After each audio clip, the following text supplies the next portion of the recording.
So I'm driving along in a restricted speed limit because of all the building work on the right.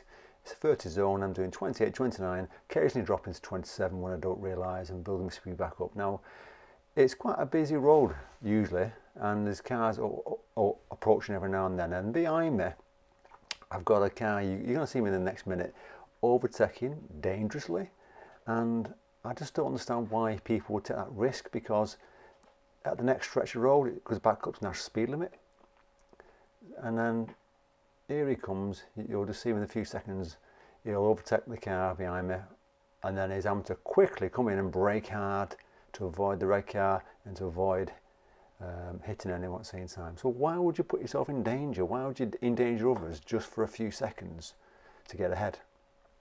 So if we just look at the rear view camera on its own, and you'll realise that it's not just overtaking me, he's overtaking everybody on the stretch of road. And like I said, I was doing pretty close to the maximum speed, so that white van just turned and the cars are slowly going to catch up with me.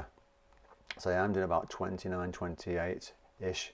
You can see the distance. He overtakes one car there, then comes back in and obviously speeds up to the next car and does exactly the same again.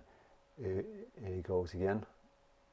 Car goes past, and then another car goes past. As soon as he's got a gap, straight back out. And now there's a bend there, you see, so it's dangerous. Slams the brakes on, put hazard lights on so the car doesn't drive into the back of him. Dangerous driving.